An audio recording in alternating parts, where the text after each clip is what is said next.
Hey everyone, welcome back to the channel and welcome to my first ever visit as well to North Cave Wetlands.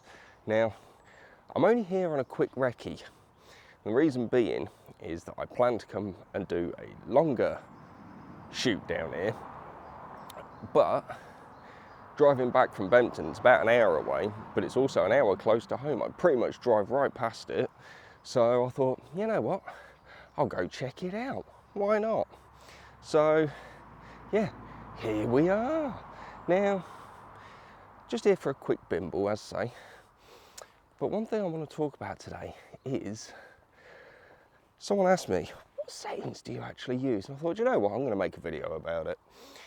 So, at some point during this video, we'll discuss what settings I use for my bird photography, both static birds and birds in flight. But we'll come back and chat about that in a minute. I'm going to pop into the first hide now. Let's go see what we can see. Okay, so I'm in the first hide now. And again, it's quite far away from the water. However, what I will say is the area down in front is quite boggy. So I have a feeling that when it's wet weather, it may have a tendency to flood.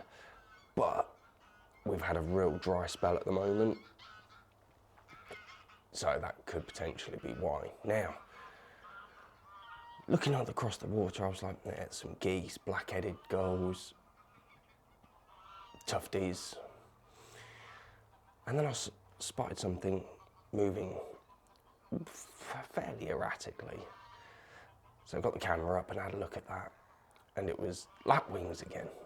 Brilliant. Took some pictures. It appears that all of them are impaired because of heat haze. So I thought, oh well, there's quite a few birds. There's a kind of a boggy area out there. And I was like, I'll have a look out there, see what else I can see. Pied avocet. First time I've ever seen one of them. So I've got pictures of both of those. I don't know if they've come out all right. The problem I'm having at the moment is I'm directly in the sun and I am cooking. So I don't think I'm going to sit in this hide much longer. I think I'm just going to wait a bit.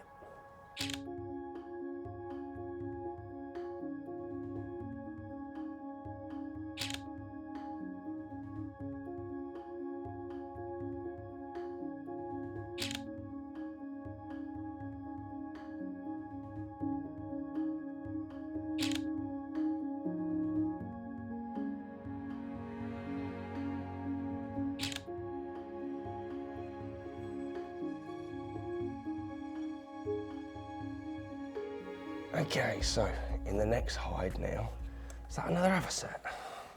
2 seconds.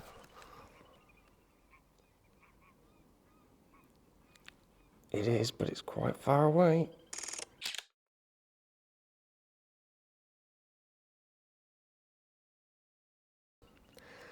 I'll monitor that to see if he comes closer, because I've got terrible problems with this heat haze. Anyway, let's come back and talk about settings then. So I'm in the next hide, turret hide. Now, first of all, I'm going to mention ISO. Now, for birds in flight and static birds, I always use auto ISO. Yes, people say it's not fully manual, but it's one less thing to worry about. So let's talk about static birds to start with then, before I go on about birds in flight. Now, I have go-to settings initially.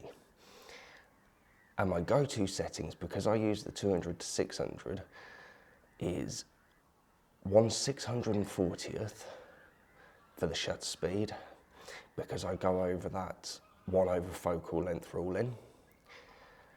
And for the aperture, I always start on f8.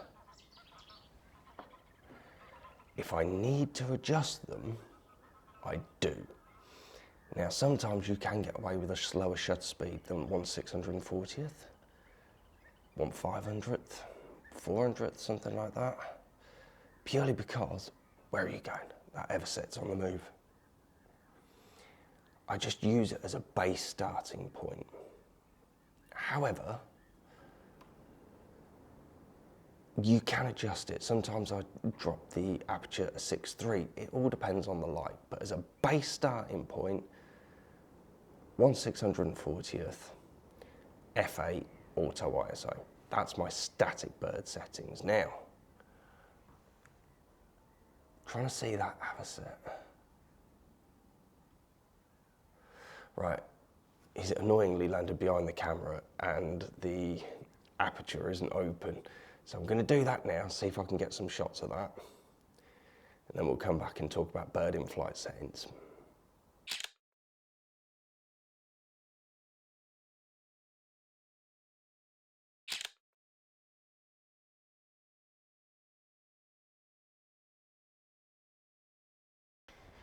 Okay, so I visited those two hides and I am just making my way back to the car now. I'll explain why in a minute.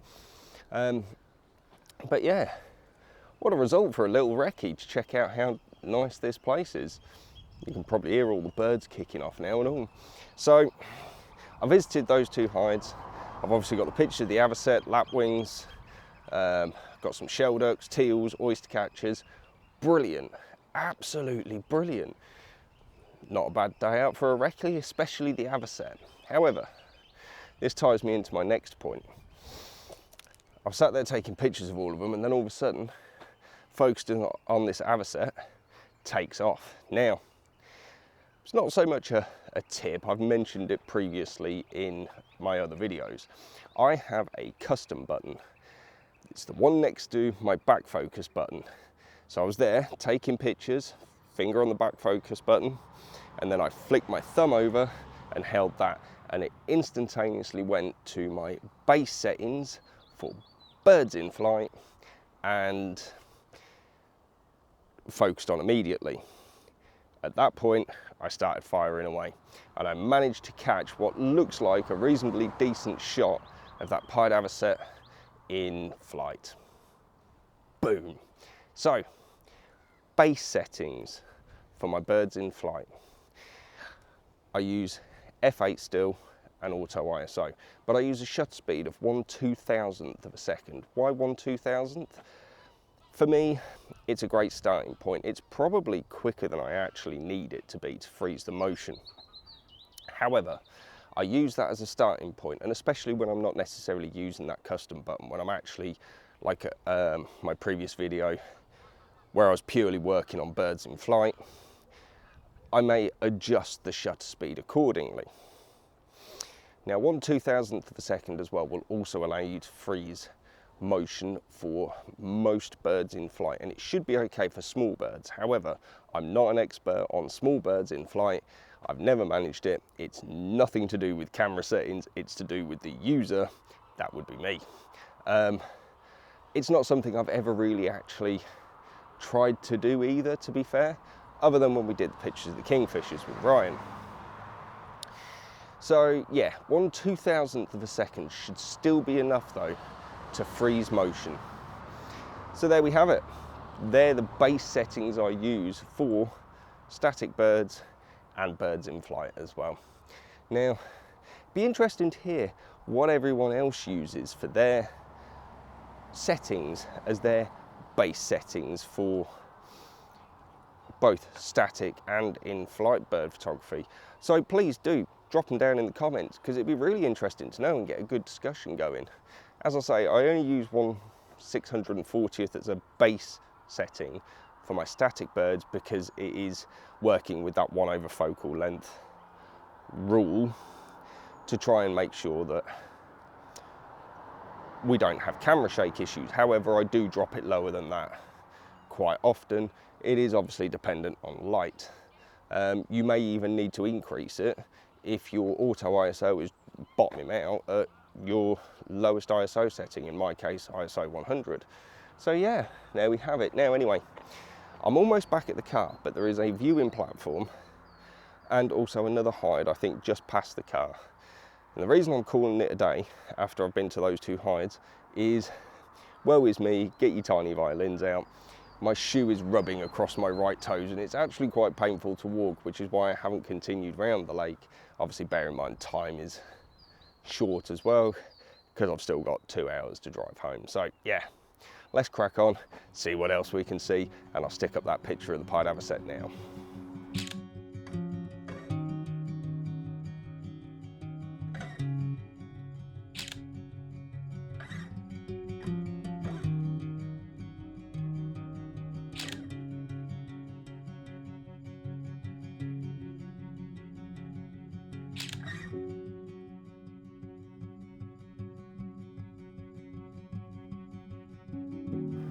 Okay, so I'm gonna lie, my foot is really hurting.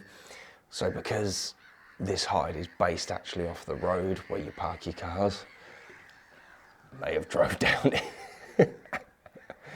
Laziness at its best, but no, my foot is absolutely killing me. But I didn't want to miss this, and I'm really glad I didn't, because first of all, I did pop to the visitors viewing platform bit, and it was just back onto that same lake that we'd seen in the first hide. But there was quite a lot of small birds around, and I think because they have the butty bus here, people have been eating in there, it's gone quiet, so all the small birds were coming and picking off the little bits.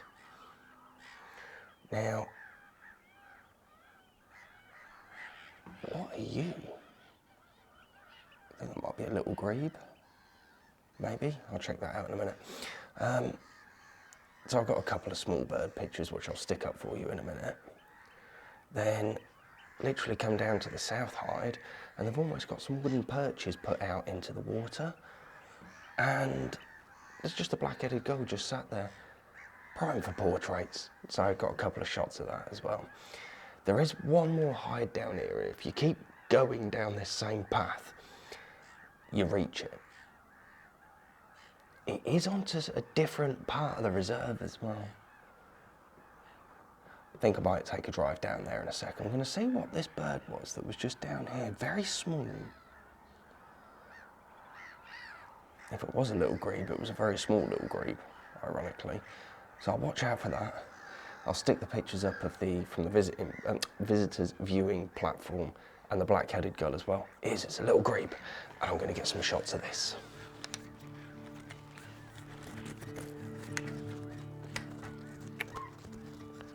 What is going on with the strap?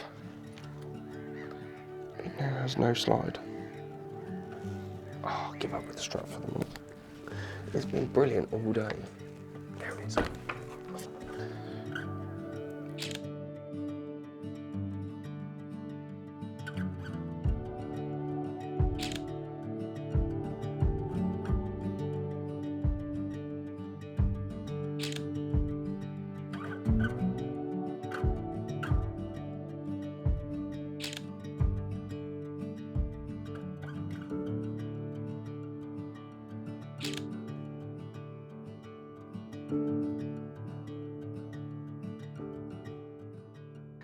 Okay, so I did drive down to that last hide then just to check it out. Got some nice pictures of lapwings and, oh, there's another hide over there. That one's a walk though, I can't drive to that one, but yeah, lapwings and, oh, little egret, that was the one. So yeah, I'll pop them up for the end, but I'm signing out now because I'm crippled. So obviously, if you like the video, give us the old thumbs up, drop some subscribes from down the bottom, hit that notification bell. And all that's left for me to say then is this is Mike out. Take care and be safe, everyone. Peace.